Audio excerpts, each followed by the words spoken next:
Well, Leon, a rare chance on Sunday just to get a top 5 team in this building and a big crowd, and just what kind of opportunity is this for you guys? Well, here you are in mid-February, and you're playing a national relevant game, and that's what you want as a program, and that's what you guys came here to do. And we're playing good basketball. They're obviously playing good basketball, and you got two good teams going to take the floor, and we've had some epic battles with these guys. So, hope for nothing less than that on Sunday. You guys, 5 of the last 7 against them here you've won, and the other 2 was a 2-point game and a 3-point game.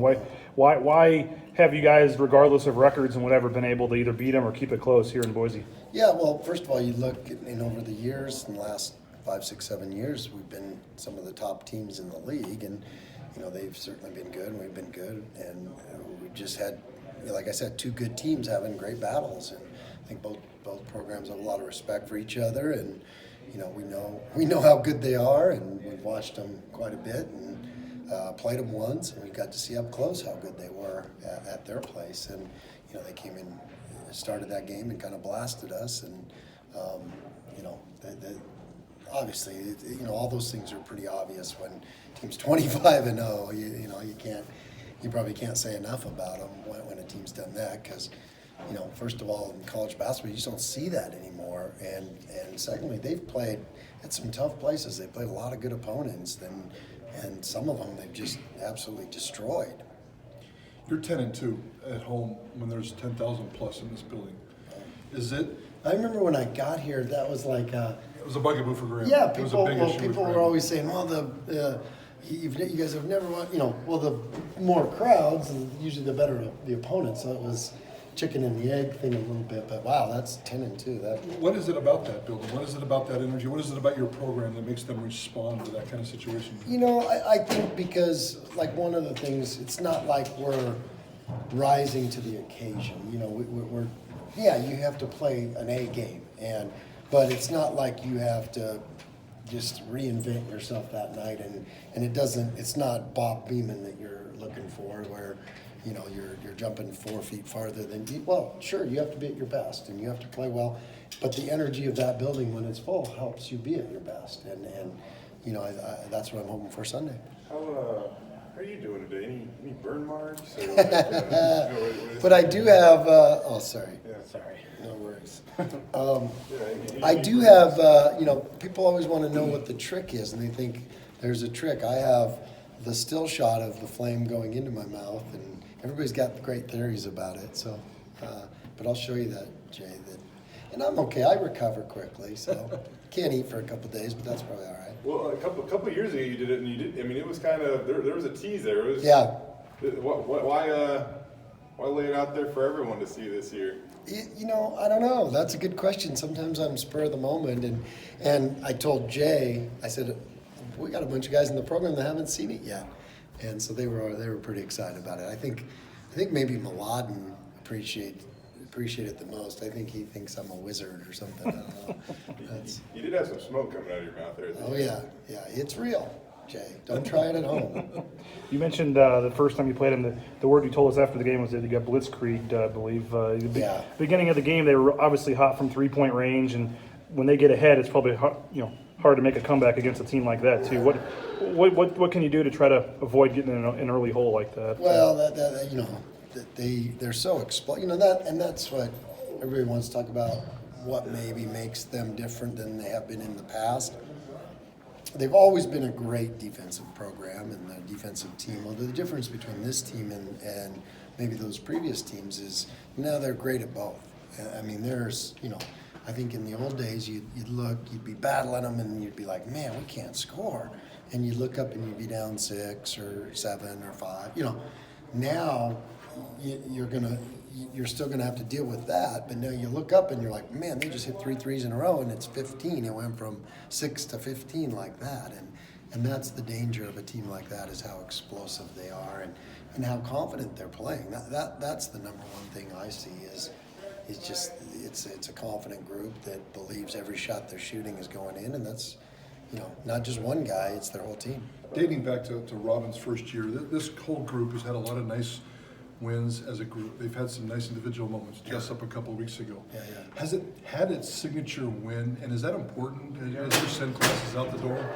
You know, that is an interesting one. I haven't studied that close enough to know if there's been that, but I know we've had great moments and great battles, and it feels like we've had some great ones. And you know, I remember running in here after some really good ones. I mean, even this year, I think there's been some great moments. Starting with that BYU game, that was, you know, we knew how good they were, and to get that win in overtime, and then, you know, but as far as a signature win like this is, you know, this is rare air because obviously nobody's done it. So yeah, these are special and they're great opportunities, but it's why, you know,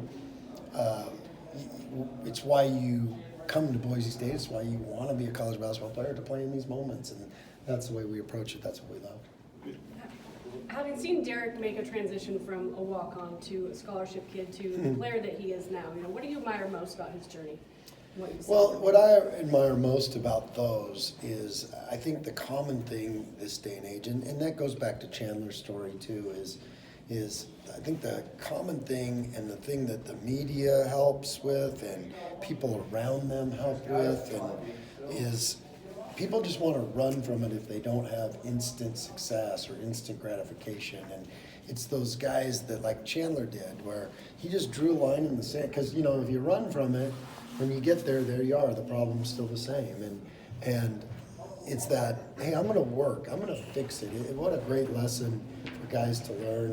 And where they just like, hey, I want to get there. I'm going to do it. I'm going to fix what I need to fix. And that's what I'm probably most proud of Derek, is that he doesn't feel like he's arrived. He doesn't think that he's there yet. And he wants to just get better every day. And so we're fighting to keep making better. And when you can teach a kid that, it's priceless, because it goes on forever, the rest of their life.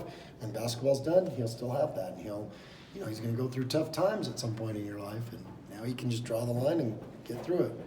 Right, E-Man? Yep. Fight through it, right? Yep. There we go. And what do you see as kind of the evolution or the next step in his game?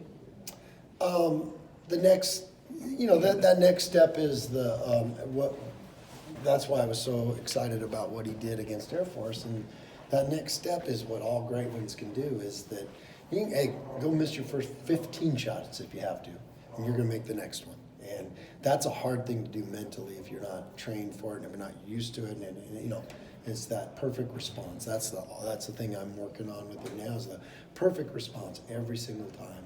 And that's what the true great ones have. I always tell them, Tom Brady and Michael Jordan and Magic Johnson, all those guys, they weren't without mistakes. What they are is they're near perfect responses every time. That's what separates good players from great players. And that's where he's getting better and better. And that, like I said, that's where the Air Force second half, I was proud of that, because that's a great step. Go ahead. With Justinian, he's tied with Chandler for career points, both of them at 1,478. I was joking around with him yesterday, his sophomore year, Jessup's sophomore year was Chandler's senior year.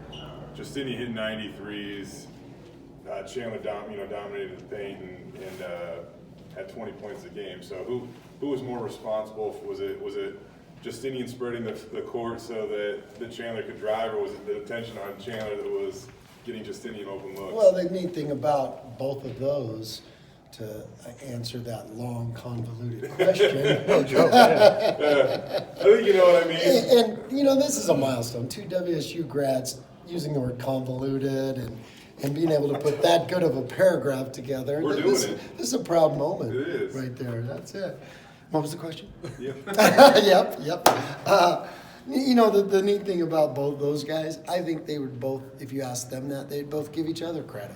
And, that's the kind of guys they really are. They both have that humility and that graciousness, and they're sincere about it. And, they just work, and they just do their jobs. And that's what I'm always so proud of with those guys, is how humble they are. And that's pretty neat.